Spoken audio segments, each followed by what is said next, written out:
नमस्कार, मैं हिमांशु और आप देख रहे हैं टारगेट विथ हिमांशु। आज नई शिक्षक भर्ती पर थोड़ी चर्चा करने वाले हैं, क्योंकि अभ्यर्थियों के द्वारा पिछले कई महीनों से यह उम्मीद लगाकर पढ़ाई की जा रही है कि सरकार शायद नई शिक्षक भर्ती के लिए विज्ञापन जारी करे, परंतु सरकार की जो कार्य योजना है अगले 4-6 महीनों की, उसमें कहीं भी बेसिक शिक्षा विभाग में सहायक अध्यापकों की भर्ती फ़िलहाल नहीं दिखाई दे रही है। अभ्यर्थियों के पास क्या उम्मीद है?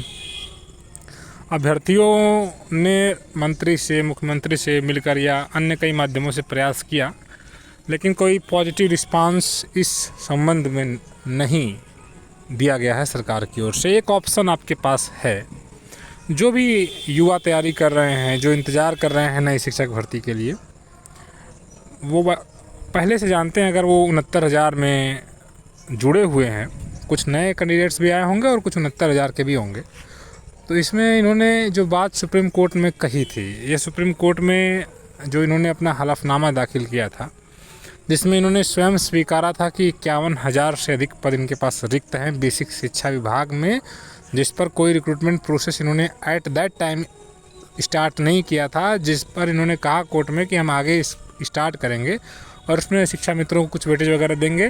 तो बड़ी बात यह है कि 51,000 पदों पर को जो खाली माने हैं ये स्वयं, और अब उस पर ये भर्ती कब तक देंगे, ये या तो गाइडलाइन सुप्रीम कोर्ट की ओर से आ जाएगा। इस मामले पर अगर सुप्रीम कोर्ट में दोबारा से एक पिटिशन फाइल करके, जनहित याचिका दाखिल करके, या अभ्यर्थी जो तैयारी कर रहे हैं, जिनका ग्राउंड बनता है, जो BTC BEd कर रहे हैं, TT पास हैं, वे कोर्ट में जाकर इस बात को रख सकते हैं। माननीय सुप्रीम कोर्ट का जो ऑर्डर है, उसी ऑर्डर की कॉपी लेकर ही जा सकते हैं। Ramsharan Maurya and others versus state of UP का जो मैटर था, जिसमें 69,000 भर्ती मामले में 60-65 जो क्वालिफाइंग मार्क्स सरकार ने डिसाइड किया था, उसको सुप्रीम कोर्ट ने यह कहते हुए हरी झंडी दी थी कि आप अगली भर्ती में कुछ वेटेज देंगे और अगली भर्ती जल्द ही स्टार्ट करेंगे। इसको सुप्रीम कोर्ट ने ऑन रिकॉर्ड लिया है।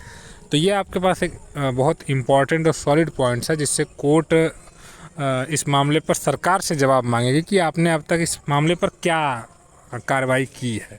आप जाएंगे, चूँकि आप सुप्रीम कोर्ट में जब जाएंगे और ये बात रखेंगे कि भाई इन्होंने तो ये बोला था कि 51,000 पदों पर भर्ती हम आगे करेंगे, वो ऑर्डर आप पढ़िए, क्लियर है।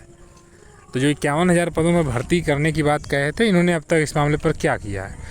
और अगर सुप्रीम कोर्ट में ये अपनी जो भी बातें क्लियर करते हैं, नहीं करते हैं, तो सुप्रीम कोर्ट से जो आप मतलब प्रेयर की जाएगी कि कोई टाइमलाइन डिसाइड करिए सर आप 4 महीने 6 महीने के अंदर। जैसे इसके पहले सुप्रीम कोर्ट ने 17 में जजमेंट दिया था, तो उस दौरान उन्होंने कहा था कि जल्द से जल्द, मतलब अगले 6 में एक जजमेंट आया था जिसमें 6 महीने में भर्ती पूरे पदों को जोड़ने के लिए कहा था। लास्ट में जो एक जजमेंट आया था, कई अलग अलग जजमेंट आए थे, तो सुप्रीम कोर्ट ने कहने का मतलब एक टाइमलाइन डिसाइड कर दिया था। तो यहाँ पर भी अगर टाइमलाइन डिसाइड होती है तो सरकार पर थोड़ा सा प्रेशर बनेगा नई भर्ती का, नहीं तो अभी तो सरकार का कोई विचार नहीं लग रहा है। ठीक है, मंत्री जी की आप बात सुन ही रहे हैं, जो शिक्षकों के पद हैं वो ठीक ठाक हैं उनके हिसाब से। छात्रों की संख्या 2 करोड़ का टारगेट दिया है, तो 2 करोड़ छात्र संख्या लगभग हो ही जाएगा एडमिशन में।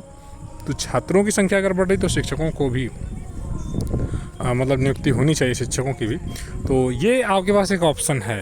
अगर आप नई भर्ती की तैयारी कर रहे हैं तो ग्रुप बनाइए और माननीय सुप्रीम कोर्ट में सरकार द्वारा दिए गए हलफनामे को और सुप्रीम कोर्ट के स्वयं के जजमेंट को दिखाइए, जिस पर कोर्ट इनसे पूछेगा और ये तब वहाँ पर अपना स्टैंड क्लियर कर देंगे।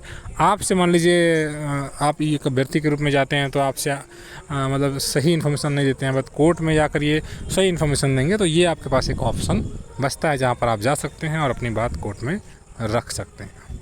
ठीक है, अब अगर कोर्ट डायरेक्ट कर देती है इनको नई भर्ती करने का, तो निश्चित रूप से नई भर्ती भी आ सकती है। तो ठीक है, ये प्रयास करिए आप लोग। बाकी जो भी लीगल इन्फॉर्मेशन होगी चैनल से आपको मिलती रहेगी। मिलते हैं नेक्स्ट वीडियो में। Good bye.